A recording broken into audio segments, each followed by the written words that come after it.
ஊர் சொந்த ஊர் பள்ளினத்தான். எஸ்பிபியில் பொருள் பாப்பாவுக்கு வாங்கிக்கிட்டு இருக்கேன். சூழ்நிலைனால ரொம்ப சத்தான பொருள்லாம் தர்றாங்க. அது மூலயமா பிள்ளைங்களுக்கு சத்து கிடைக்குது. நல்லா ஆரோக்கியமாக பிள்ளைங்க சாப்பிட்டு வச்சு கொடுக்குற பொருள் எல்லாம் சாப்பிட்டுக்கிட்டு இருக்கு. நல்லா ஆரோக்கியமாக இருக்குது பிள்ளைங்களுக்கு. எங்கள் வீட்டுக்காரர் கூலி வேலைக்கு தான் போகிறாரு, நானும் கூலி வேலைக்கு தான் போய்கிட்டு இருக்கேன். அப்படிங்கும்போது பொழுதுனைக்கு வேலைக்கு நாங்கள் 2 பேரும் போனால் தான் ஒரு நாள் குடும்பத்தை ஓட்ட முடியும். நாங்கள் பில்லு பிடுங்க போவோம் வயக்காட்டுக்கு. வயக்காடு நெல் பயிர் நட போவோம், களை பறிக்க போவோம். அப்படிங்கும்போது ஒரு நாளைக்கு எங்களுக்கு 300 ரூபா பொழுது நிற்கும். அவங்களுக்கு 400 ரூபா சம்பளம் பொழுது நிற்கும்.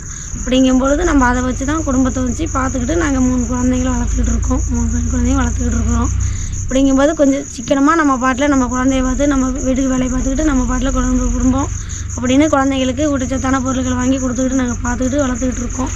மாதத்துக்கு என்ன ஒரு 20 நாள் வேலை இருக்கும், 10 நாள் வீட்டில் இருப்போம். அப்படிங்கும்போது மழை பெஞ்சால் சுத்தமாக வேலை எதுவும் இல்லை. வெயில் அடித்தால் மட்டும் தண்ணி பாய்ஞ்சால் வேலை, இல்லைன்னா அதுவும் இல்லை, வீட்டில் தான் இருப்போம். அதை வச்சு நாங்கள் பிள்ளைங்களுக்கு பாதுகாப்பாக பார்த்துக்கிட்டு இருக்கோம்.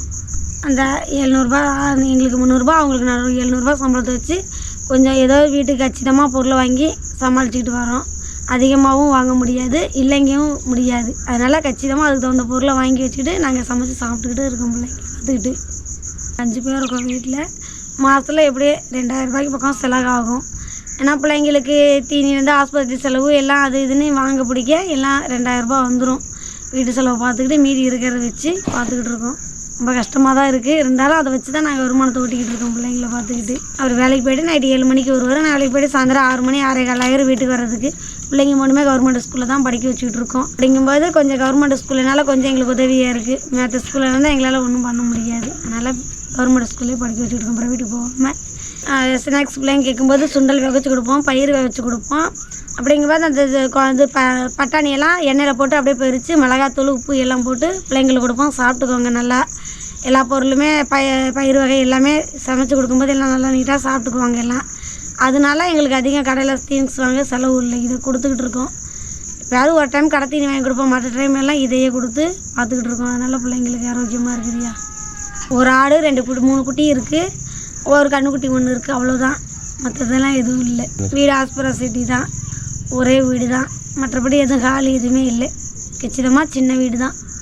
திருவிழாவுக்கெல்லாம் செலவு ஆகணுன்னா எல்லாம் கோயிலுக்கு சேர்த்துக்கு எல்லாம் ஆகணும் பிடிக்குன்னா அது ஒரு 5 ரூபா வந்துடும். இருந்ததை வச்சு அப்படியே எங்கேயாவது பக்கத்தில் வாங்கணுன்னா வாங்கி அதுக்கப்புறம் அப்படியே கொடுத்துக்குவோம். ஒரு சமயத்தை வச்சு காசு வந்ததுக்கப்புறம் அவங்கள்ட்ட வாங்கின பக்கம் கடனாக கொடுத்துக்குவோம். அப்போ இல்லைங்கும்போது கேட்டு வாங்கிக்குவேன், கொடுத்துக்குவோம். அப்படி தான் வாங்கிக்கிட்டு இருக்கோம், பிடிச்சிட்டு இருக்கோம். பாசி பயிர் சாப்பிடுவாங்க, சுண்டல் சாப்பிடுவாங்க, பட்டாணி பறித்து கொடுத்தா சாப்பிட்டுக்குவாங்க, கஞ்சி மாவு குடிச்சுக்கிறாங்க, கேழ்வரகு மருமகளில் பக்கடா மாதிரி போட்டு கொடுத்தா சாப்பிட்டுக்கிறாங்க. எல்லாமே சாப்பிட்டுக்கிறாங்க. ஒரு பொருள் கூட யூஸ் இல்லாமல் எல்லாமே யூஸ் பண்ணி கொடுத்தா சாப்பிட்டுக்கிறாங்க. வீணாக்கிறதுக்கு வேலை இல்லை. எஸ்பிபிடி பொருள் கொடுக்கறதுனால கொஞ்சம் பிள்ளைங்களுக்கு நல்லா உதவியாக இருக்குது. எங்களுக்கும் உதவியாக இருக்குது, அவங்களுக்கும் உதவியாக இருக்குது.